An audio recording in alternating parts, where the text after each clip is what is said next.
Selamat pagi, semoga semuanya tetap sehat, tidak ada yang sakit. Langsung saja, saya akan mengabsen satu persatu ya, nanti tunjuk tangan.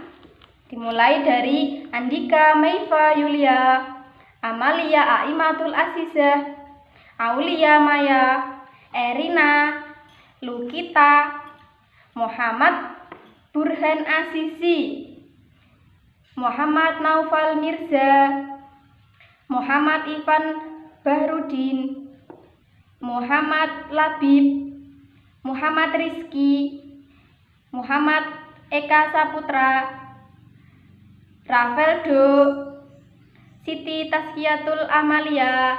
Oke, semuanya mantu semua ya. Langsung saja kita ke materi pada pagi hari ini, yaitu materinya fikih bab pernikahan.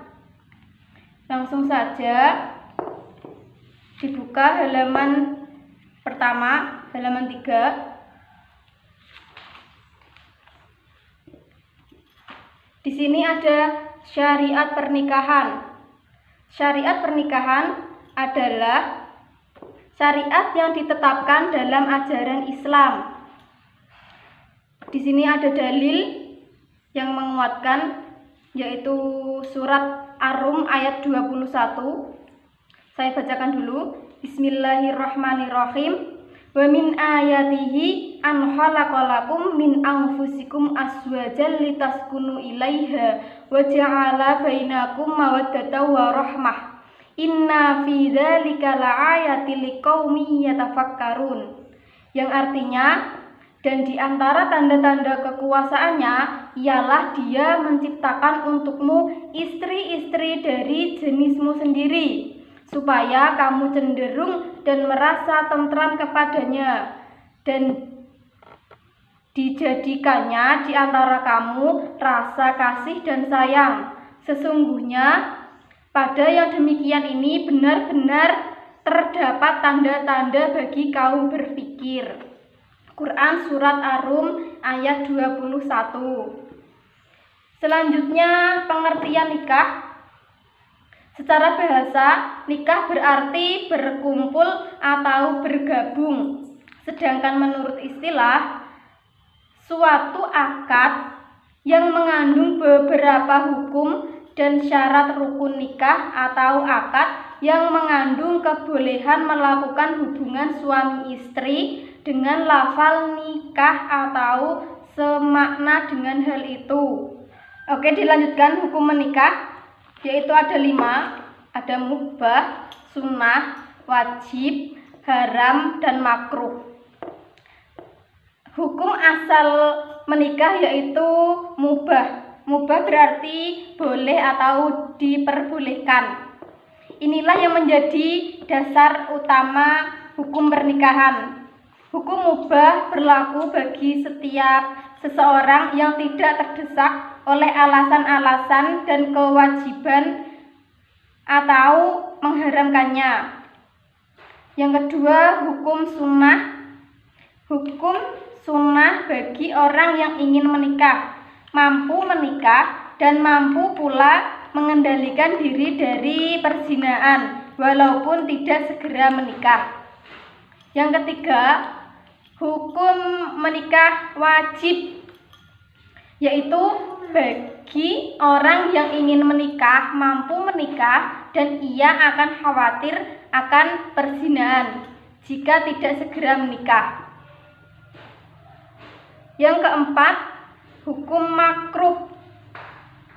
Makruh bagi yang ingin menikah tetapi belum mampu memberi nafkah terhadap istri dan anak-anaknya.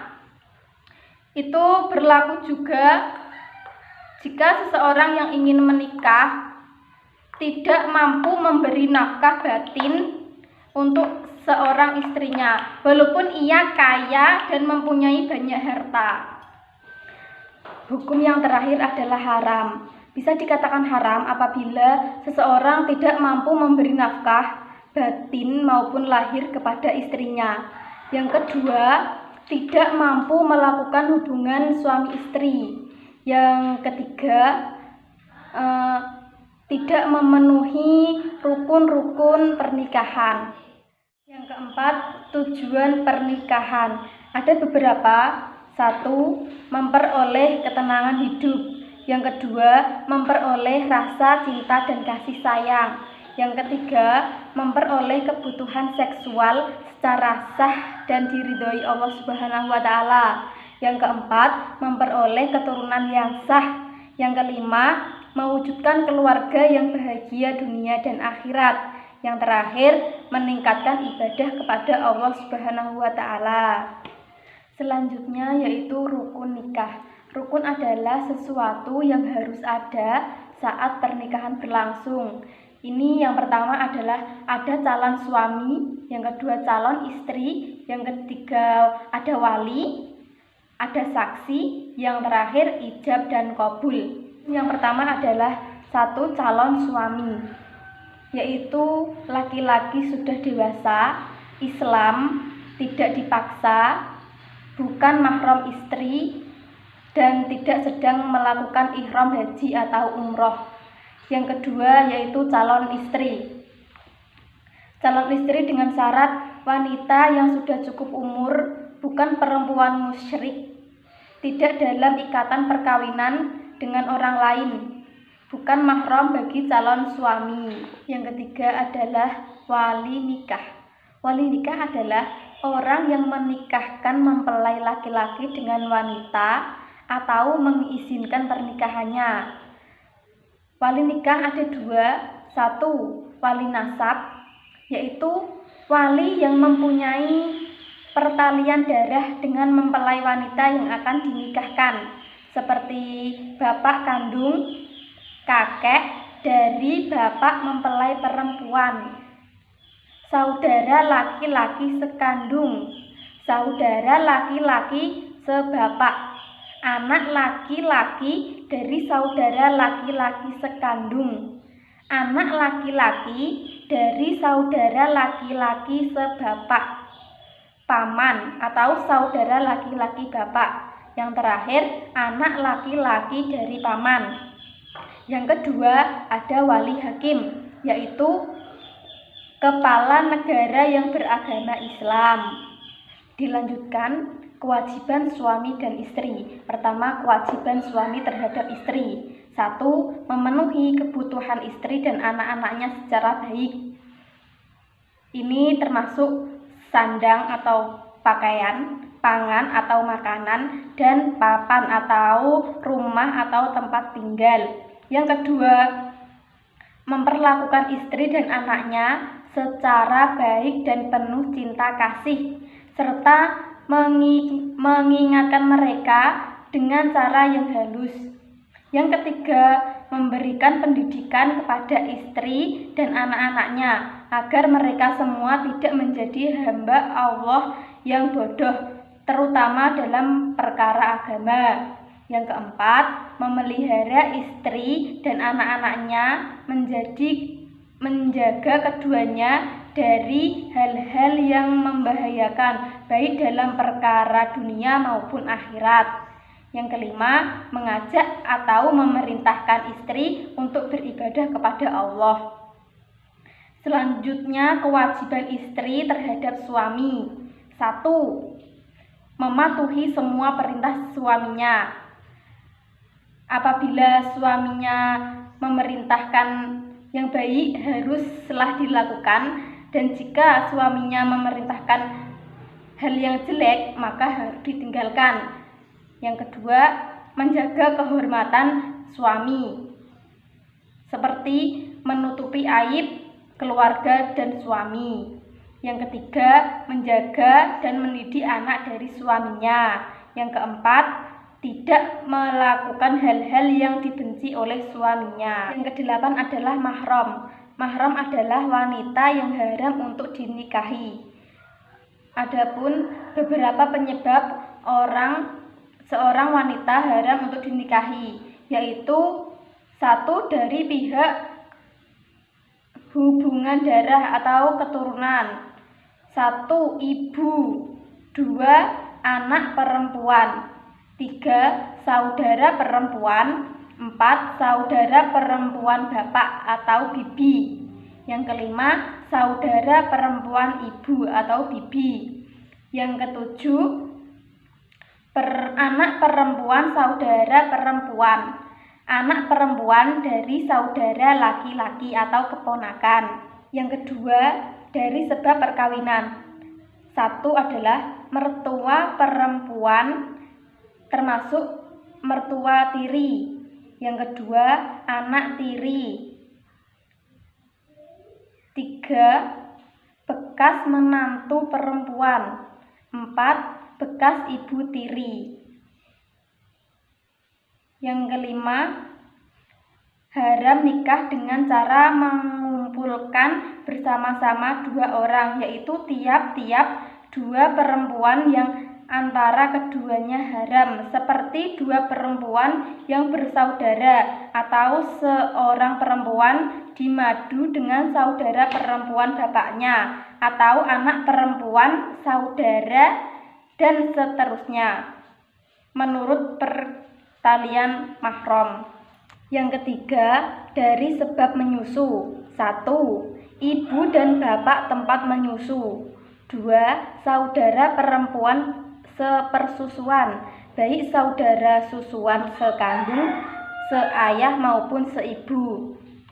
Selain mengakibatkan haramnya menikah dengan ibu sesusuan dan saudara perempuan sesusuan, pertalian sesusuan juga mengakibatkan haramnya menikah dengan 1. Saudara perempuan ibu susuan, sekandung, seayah, dan seibu. Yang kedua, saudara perempuan ayah sesusuan, sekandung, seayah, dan seibu. Yang ketiga, anak perempuan saudara perempuan susuan. Yang keempat, anak perempuan saudara laki-laki susuan. Yang selanjutnya, wanita yang haram dinikahi karena mempunyai pertalian haram dengan istri. Selanjutnya, ketentuan pernikahan menurut perundang-undangan di Indonesia. Perkawinan di Indonesia bersumber dari Putusan Menteri Agama Republik Indonesia nomor 154 tahun 1991 tentang pelaksanaan Instruksi Presiden Republik Indonesia nomor 1 tahun 1991 tanggal 10 Juni 1991 mengenai kompilasi hukum Islam di bidang hukum perkawinan. Hal-hal yang perlu diketahui dari kompilasi hukum Islam di bidang hukum perkawinan adalah 1. Pengertian dan tujuan perkawinan, yaitu akad yang sangat kuat atau misakon walizoh untuk menaati perintah Allah dan melaksanakannya merupakan ibadah. Tujuan perkawinan ialah mewujudkan rumah tangga yang sakinah, mawaddah, dan warohmah. Yang kedua, sahnya perkawinan. Dalam pasal 4 dari kompilasi hukum Islam di bidang hukum perkawinan dijelaskan bahwa perkawinan adalah sah apabila dilakukan menurut hukum Islam sesuai pasal 2 ayat 1 Undang-Undang Republik Indonesia nomor 1 tahun 1974 tentang perkawinan yang menegaskan bahwa perkawinan adalah sah apabila dilakukan menurut hukum masing-masing agama dan kepercayaannya itu. Yang ketiga, dari sebab menyusu. 1. Ibu dan bapak tempat menyusu. 2. Saudara perempuan sepersusuan, baik saudara susuan sekandung, seayah maupun seibu. Selain mengakibatkan haramnya menikah dengan ibu sesusuan dan saudara perempuan sesusuan, pertalian sesusuan juga mengakibatkan haramnya menikah dengan 1.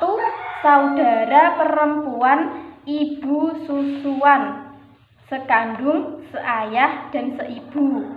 Yang kedua, saudara perempuan ayah sesusuan, sekandung, seayah, dan seibu. Yang ketiga, anak perempuan saudara perempuan susuan. Yang keempat, anak perempuan saudara laki-laki susuan. Yang selanjutnya, wanita yang haram dinikahi karena mempunyai pertalian haram dengan istri. Dilanjutkan selanjutnya, ketentuan pernikahan menurut perundang-undangan di Indonesia. Perkawinan di Indonesia bersumber dari Putusan Menteri Agama Republik Indonesia nomor 154 tahun 1991 tentang pelaksanaan Instruksi Presiden Republik Indonesia nomor 1 tahun 1991 tanggal 10 Juni 1991 mengenai kompilasi hukum Islam di bidang hukum perkawinan. Hal-hal yang perlu diketahui dari kompilasi hukum Islam di bidang hukum perkawinan adalah: 1. Pengertian dan tujuan perkawinan, yaitu akad yang sangat kuat atau misakon walizoh untuk menaati perintah Allah dan melaksanakannya merupakan ibadah. Tujuan perkawinan ialah mewujudkan rumah tangga yang sakinah, mawaddah, dan warohmah. Yang kedua, sahnya perkawinan. Dalam pasal 4 dari kompilasi hukum Islam di bidang hukum perkawinan dijelaskan bahwa perkawinan adalah sah apabila dilakukan menurut hukum Islam sesuai pasal 2 ayat 1 Undang-Undang Republik Indonesia nomor 1 tahun 1974 tentang perkawinan, yang menegaskan bahwa perkawinan adalah sah apabila dilakukan menurut hukum masing-masing agama dan kepercayaannya itu. Yang ketiga, pencatatan perkawinan. Dalam pasal 5 dan 6 kompilasi hukum Islam di bidang hukum perkawinan dijelaskan agar terjalin ketertiban perkawinan bagi masyarakat Islam, seperti perkawinan harus dicatat. Yang kedua, pencatatan perkawinan dilakukan oleh pegawai pencatatan nikah. Nomor 3, agar pelaksanaan pencatatan perkawinan itu dapat berlangsung dengan baik, setiap perkawinan harus dilangsungkan di hadapan dan di bawah pengawasan pegawai pencatatan nikah. Yang keempat, perkawinan yang harus dilakukan di luar pengawasan pegawai pencatat nikah tidak mempunyai ketentuan hukum. Selanjutnya, akta nikah. Dalam pasal 7 ayat 1 dari kompilasi hukum Islam di bidang hukum perkawinan dijelaskan bahwa perkawinan hanya dapat dibuktikan dengan akta nikah yang dibuat oleh pegawai pencatat sipil atau pegawai pencatat nikah. Akta nikah atau buku nikah adalah surat keterangan yang dibuat oleh pegawai pencatat nikah, yaitu kantor urusan agama kecamatan. Surat nikah tersebut ditandatangani oleh pegawai pencatatan nikah di atas meterai yang sudah distempel. Dilanjutkan poin C, yaitu persiapan pernikahan. Ada beberapa. Yang pertama, meminang atau mengkhitbah. Meminang atau mengkhitbah adalah permintaan seorang laki-laki kepada perempuan untuk dijadikan sebagai istri, atau biasanya juga disebut melamar. Adapun perempuan yang boleh dipinang dalam ajaran Islam ada 3, yaitu 1, perempuan yang bukan istri orang lain. Jelas ya ini. Yang kedua, perempuan yang tidak dalam masa iddahnya. Yang ketiga, perempuan yang belum dipinang atau dikhitbah orang lain. Yang kedua, Melihat calon istri. Melihat calon istri hukumnya sunnah. Meminang calon istri merupakan langkah awal dalam sebuah pernikahan. Adapun melihat calon istri merupakan gambaran awal untuk mengetahui penampilannya sehingga akan terwujud keluarga yang bahagia. Beberapa ulama berpendapat mengenai batasan melihat calon perempuan. Dari jumhur ulama berpendapat bahwa boleh melihat wajah dan telapak tangan, sedangkan Abu Dawud berpendapat bahwa boleh melihat seluruh bagian tubuhnya. Yang ketiga, Imam Abu Hanifah berpendapat bahwa boleh melihat telapak tangan dan telapak kaki serta mukanya. Mungkin sampai sini dulu. Apabila ada yang kurang jelas bisa ditanyakan. Kalau saya bisa menjawab ya saya jawab. Terima kasih. Waktu sudah habis dan sampai bertemu minggu depan karena kita masih ada prinsip kafah, terus ada pernikahan terlarang dan ada putusnya pernikahan dalam Islam. Sekian. Wallahul muwaffiq ila aqwamit thoriq. Wassalamualaikum warahmatullahi wabarakatuh.